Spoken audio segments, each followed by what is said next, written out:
Peace and blessings, everybody. It's 8:49, November the 5th, Tuesday, 2019, the evening of Schaeffer Cox Re-Sentencing. And Aaron and I are just going to do our own brain dump.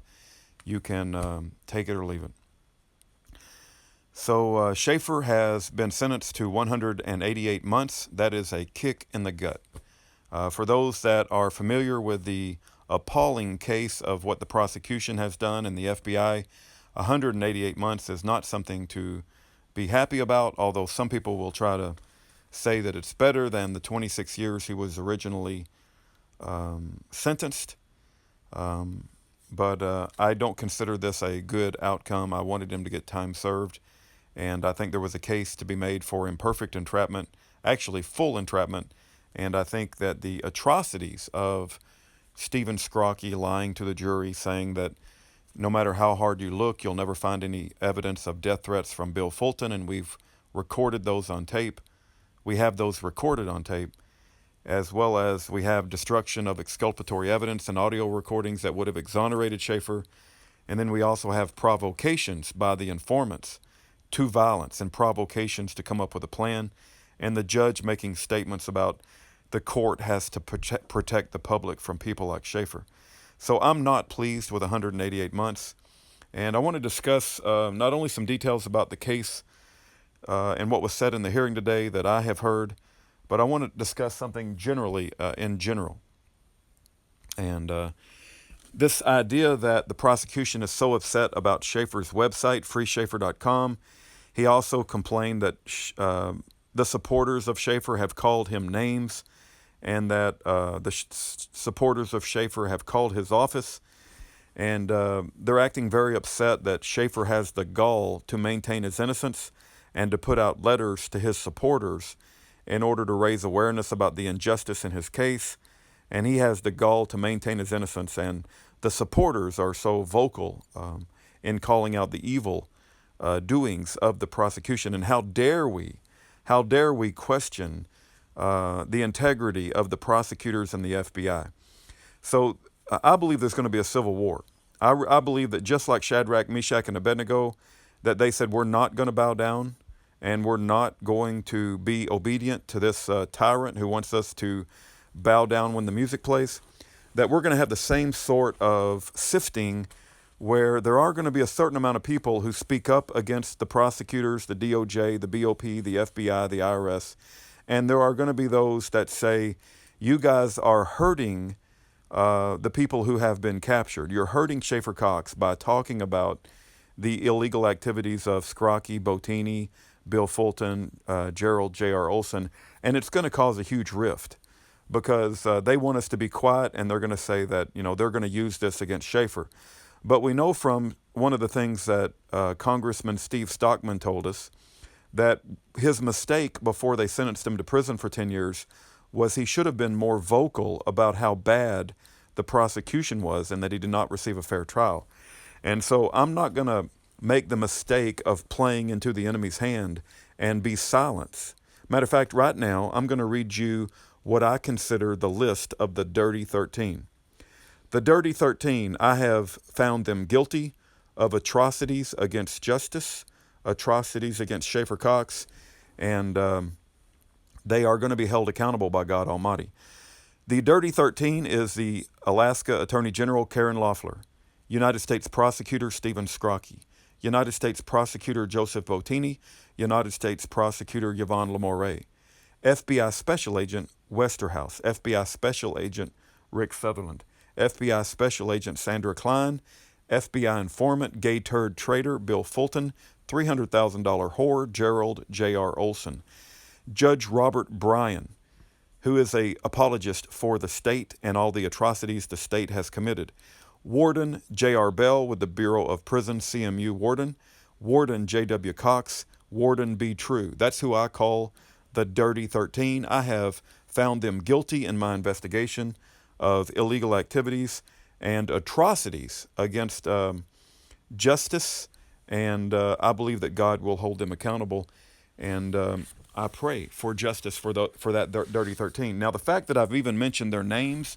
is going to upset not only the enemy, they don't like to be called out, and I can go through specific examples on all 13 of the Dirty 13, but there are some people that would prefer we just be silent. And hey, you guys be quiet. Why don't you just maintain your quietness as we march your brothers and sisters into prison? We don't like it when you're loud, and we would like to put people in prison without any fanfare, and please don't talk about it when we put innocent people in prison.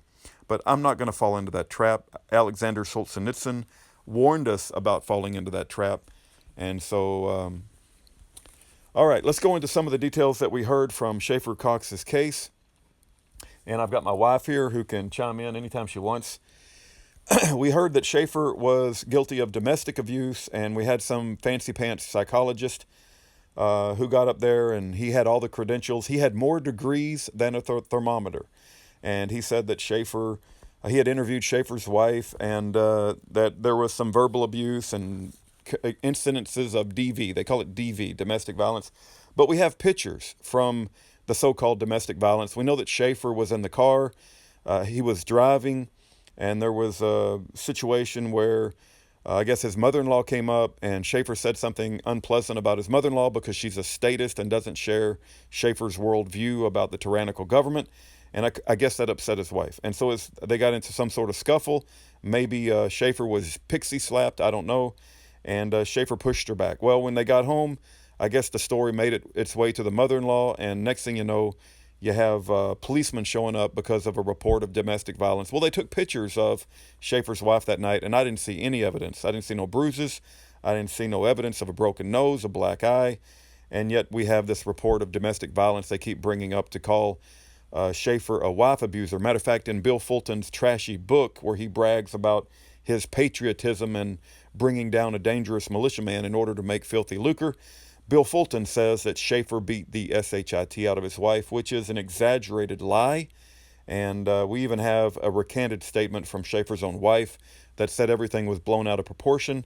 And if you can imagine, not every man in America, especially those Christian patriots who believe in the Second Amendment and know what tyranny is coming down around us, maybe don't get along with our mother-in-laws. Maybe the mother-in-laws think that we're just a little bit too dangerous to be married to their sweet, darling girls.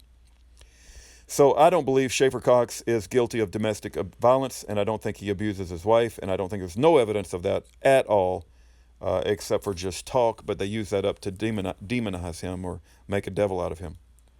Anything you want to say? No. Okay, the next point I want to make is how the psychologist, the more degrees than a thermometer, he said bad things about homeschooling. I think I heard at one point that if Schaeffer is reintroduced into society, maybe he should attend a university so that others will challenge his ideas and he'll be more acceptable to a modern way of thinking, and he'll be more indoctrinated. So their answer to Schaeffer's terrible homeschooling, which was vilified in court today, is, well, we need to send Schaeffer to a state-sponsored university where he can get a more well-rounded education. In my previous conversations with Schaeffer, he said that the reason he's so good at speaking at liberty and knowing about the Constitution and the founding principles of this country is because he never had to unlearn all the crap that they put on our students in state-sponsored schools. So thank God for homeschoolers. And even though the defense psychologist tried to vilify homeschooling, I want to say that I think homeschooling is a great thing, and I think that parents who homeschool their children should be praised and not condemned.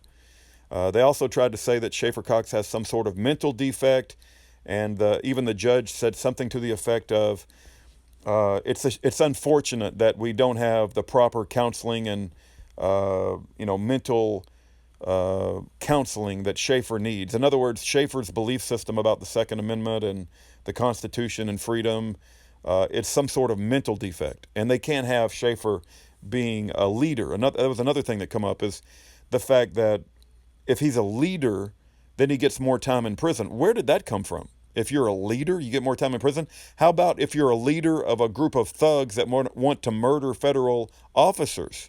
You get more time in prison. Well, they won't They can't say that because obviously Schaeffer did not want to murder federal officers. He's never even pointed a gun at anybody. And I believe if we didn't have this Judge Robert Bryan listening to the defense today, if we had an actual jury, they would have acquitted and exonerated Schaeffer of all of the charges. And they said that he got 10 years for the illegal weapons.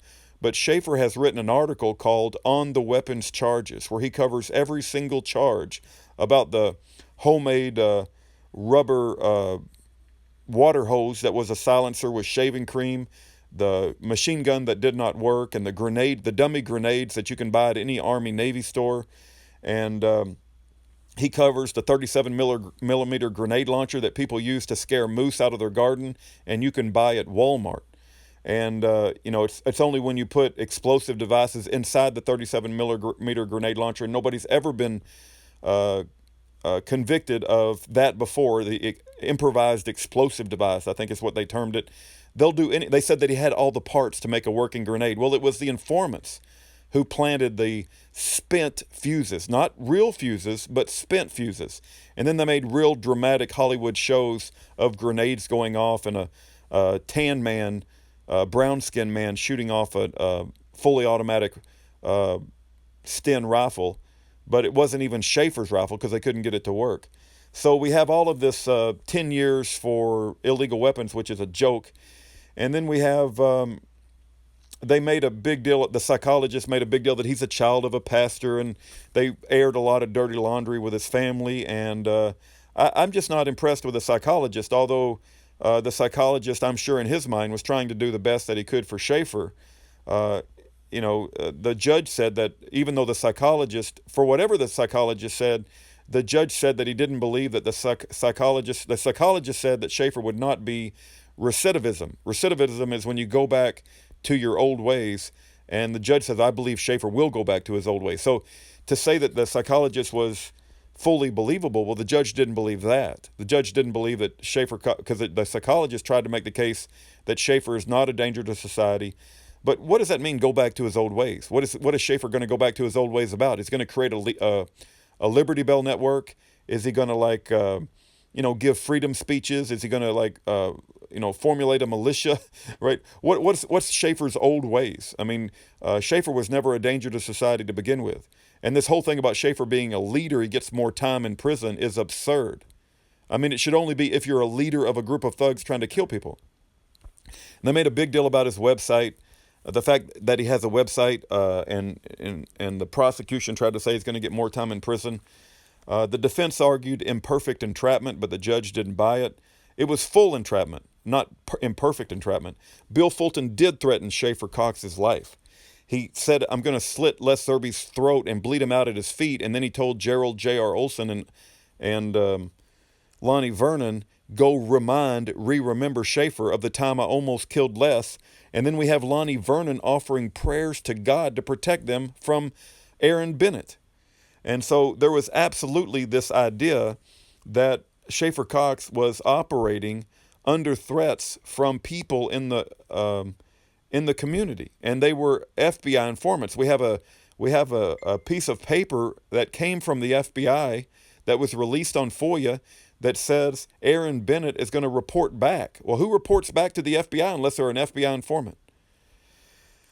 So all of this defense was given today. I do think the defense, Michael, and I always say Filipovic, but it could be Filipovich, and the fancy pants psychologist, they did do their best, but the judge still, I believe, and my wife believes, that they already knew what they were going to give Schaeffer long before the defense even presented anything. And, it's just a big show. It's a big dog and pony show. And, all of the evidence that showed Scrocky lied, he told the jury, you can look through all the evidence. You'll never find any death threats, which is a lie.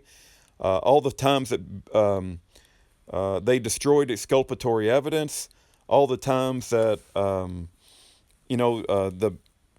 the informant stole money from Schaeffer, provoked Schaeffer. We had the $300,000 whore who ran drugs for Hell's Angels, who was getting off on his own convictions, his own crimes, and he had to get a conviction on Schaeffer in order to get a preferable treatment on his own crimes. Plus, he said he expected to get $300,000. He's provoking Schaeffer over and over again. He's setting Schaeffer up with provocative questions. Schaeffer, if they come for your kids, what are you going to do? What red-blooded American wouldn't get angry and protect his kids if somebody's going to come take his kids away? Schaeffer, what are they going to do if they come for your wife? You know, who wouldn't want to protect his wife from people who want to take his wife? So, and you know that the informants could turn on and off their audio recorder devices at any time. So they could turn off the recorder to ask the provocative question, hey, Schaeffer, should we do a 2-for-1? What do you think about 2-for-1, Schaeffer? And then he turns on the recorder, and then all you hear about is Schaeffer talking about 2-for-1. Well, you're thinking, why did he bring up 2-for-1? Did it ever cross your mind that the FBI informant might have had his recorder turned off and seeded the conversation? I believe that's what happened.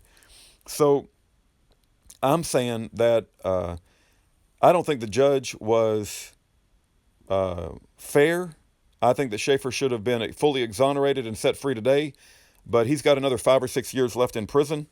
And we're going to hear this argument over and over again that we should not talk bad about the prosecutor. We should not talk bad about Bill Fulton. We should not talk bad about the judge or our court systems. And that if we do talk bad about these things, it's going to hurt Schaeffer. That's what some people will argue. Not only the people that we're talking bad about, right? But people that love Schaeffer. People, it's going to be a civil war, right? They're going to dislike you if you speak out against this satanic system. And keep in mind, Schaeffer's not the only person unjustly incarcerated. Kurt Johnson, Jeffrey Winehouse, David Hinkson, Charles Dyer. We're just going to be quiet. Let's just all be quiet as they march Rodney Reed to kill him as Texas. Let's not speak up. Hey, Dr. Phil, you shouldn't do a show and call out that cop who murdered Stacey Stites, Mr. Fennell. Don't do any shows and speak bad about law enforcement because Rodney Reed needs to go silently to his death. Schaeffer Cox, he just needs to sit silently in prison for the next 6 years while we just hope and pray that the Supreme Court will take up his case. And in the meantime, we'll just be good little slaves and not say anything. Alexander Solzhenitsyn told us, he warned us, we got to be loud. We got to make a lot of noise and we got to resist. And I'm going to tell you personally, look, there's a man out there right now as a fugitive, and they are going to try to kill him. And I'm sure there's some members of his family that love him, that want to protect him, and they're not going to want to hear me say this. But it's the truth. The FBI wants to kill Kevin Casey Massey. He's on the run right now. And they put a propaganda video out that he is a dangerous, violent, domestic terrorist. He has extreme anger issues, right? He needs to be put back in prison where he belongs. That's the words of the FBI in their extreme propaganda and lying video. Now, if I say that the FBI is a child of Satan for lying about Kevin Casey Massey and the FBI are the ones who are committing crimes against humanity, does that mean that I'm endangering Kevin Casey Massey more because Kevin Casey Massey now has a supporter out here who believes in him, and now Kevin Casey Massey is influencing others to be anti-government extremist? Or am I just saying the truth, that the FBI are children of the devil, and I knew that long before Kevin Casey Massey went on the run? I pray for blessings and protection, and that the Lord protects and guides Kevin Casey Massey so the FBI doesn't kill him. And I don't think it's harmful to Kevin Casey Massey to speak up in his behalf and to call out the FBI for who they are. If you want to silence me, you're going to have to do a lot more than just threaten me with, oh, you're hurting the prisoners. It's hurting the prisoners when we are silent. The reason you know about Schaeffer is because people put their lives on the line to come out here and tell you about him and to make websites and to tell you all the evil stuff that the prosecutors did. And the prosecutors are complaining that we're being loud and being influenced to be anti-government. Well, great. I am anti-government if the government is going to kill innocent people, incarcerate innocent people, and create prisons where people are being beheaded. Anti-corrupt government. Yeah, anti-corrupt government. This government's all corrupt. A few bad apples in the government, the whole barrel's corrupted. So anyway, listen. I could go on and on. Schaeffer got 188 months. It's a kick in the gut. I was really emotional after I heard that. I was not expecting that, but that doesn't mean that we're going to stop. It's just like being in the emergency room. You know what happened immediately after we heard that? We didn't even have time to grieve because we had another prisoner phone call come in. What am I going to do? Not answer the other prisoner phone call and just ignore everything? It's just like being in the emergency room. When one person, his arm is being amputated or he's being treated by a doctor and somebody else is rolled in, you got to give attention to the next person. It means that you can't grieve. You can't even allow yourself to sit down and digest what's just happened. But I don't think the right answer is to be quiet and to be silent.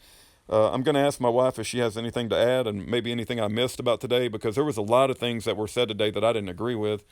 But do you have anything to add about entrapment or websites or leaders or mental defects or homeschooling or domestic violence or? The only sovereign citizens are the police force that don't abide by the law and get off without the law being applied to them when they commit heinous crimes. Yeah. So I'm going to end this video. I'm going to go through my Dirty 13. And I know Good. I'm going to go through it again and say specific things. Oh, you are? Yeah. Karen Loeffler is the Attorney General of Alaska. And she participated in the lies and the cover-up and the unjust incarceration of Schaeffer Cox.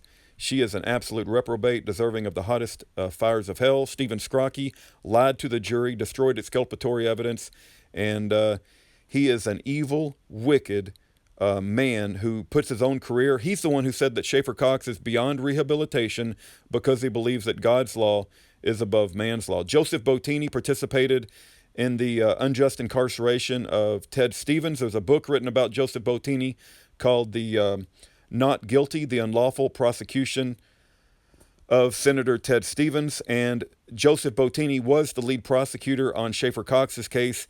They have a pattern of illegal abuse and destroying exculpatory evidence and railroading people.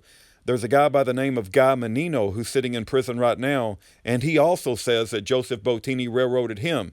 So not only do we have Senator Ted Stevens, we have Guy Menino, we have Schaeffer Cox, we have Lonnie Vernon, but Joseph Bottini, Guy Menino says there's a fifth guy that I don't even know about, but Joseph Bottini wins his cases in court because he is so evil in the way that he conducts and manipulates that courtroom. These courthouses are satanic temples to Baal. Yvonne Lamouret has now been promoted to an Alaska judge, and she's put her own career above justice, and she has participated in the unjust incarceration and lies about Schaeffer Cox for filthy lucre and to advance her own career. FBI agent Westerhouse is an atheistic, satanic devil who loves to put audio recordings on innocent citizens in order to spy on them. He's like some sort of pervert in the FBI listening, and whenever we start quoting biblical scripture, he will laugh like a demon. And that's been proven on recording. We have FBI agent Rick Sutherland, who's some kind of self-righteous FBI special agent who thinks he's doing society a favor by incarcerating dangerous men like Schaeffer who are anti-government.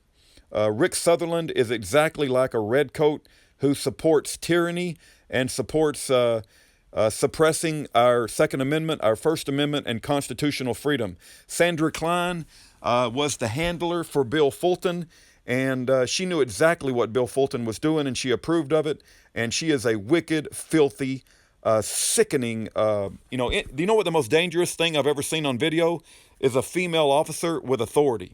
And that's probably what Sandra Klein is. If you want to get killed really quick, put a police officer uniform on a woman and give them a gun, and they go around with some sort of attitude that'll get somebody killed really, really quick. The gay turd traitor, Bill Fulton, threatened Schaeffer's life. He's wrote a book to advance his life and to advance his career. He said he wants to bash Schaeffer's head into a wall in his book. He's all about his own career and his own life being advanced on the back of an innocent man, and he has no morals at all. His moral fabric is absolutely absent, and he is an absolute devil, and he will do anything for filthy lucre or fame. Gerald J.R. Olson is a $300,000 whore who will do anything to save his own hide, including setting up an innocent man and turning traitor for the government. Judge Robert Bryan is a statist who apologizes for the atrocities of the government and says that the government had to do what they did in order to protect Schaeffer, and he rejected all of the arguments that the government was in the wrong. Judge Robert Bryan was the first judge who approved Schaeffer Cox going to prison for 26 years, so it's not a surprise that he rejected, time served and gave him 188 months. Warden J.R. Bell and Warden J.W. Cox, both of whom have been wardens of the CMU prison in Terre Haute, Indiana, are wicked men who I believe have covered up the murder of Robert David Neal. They've banned my wife and I from communicating to David Hinkson. They specifically have orchestrated the move of David Hinkson to that prison in Terre Haute so that I will not be able to communicate with David Hinkson anymore. The incident report that was written up to move David Hinkson to Terre Haute, Indiana prison specifically called out my name and David Hinkson's name as working to defraud the public. That is an outright lie. There's no proof behind that at all. The only reason they moved David Hinkson to Terre Haute was to prevent me from further advocating for his innocence and making him more aware in the nation's conscience. So Warden J.R. Bell and Warden J.R. Cox are true children of the devil who I believe not only encouraged but orchestrated the cover-up of the murder and beheading by shot callers, Muslim shot callers, who told Robert David Neal to be murdered by Rodney Curtis Hamrick. The shot caller within Terre Haute, Indiana is likely named Syed Muhammad, although I have not confirmed that. But Rodney Curtis Hamrick is the murderer, but he was told to murder him by a Muslim shot caller, and nobody kills anybody without the approval of a shot caller. And then the shot caller works in conjunction with the authorities at the BOP prison. Warden B. True at Marion, Illinois CMU prison is the one who first initiated the banning of communications to this ministry, and God Almighty will hold the Dirty 13 responsible for these illegal, horrific actions against justice and against innocent men. And truth and justice will find a way, and God will not be mocked.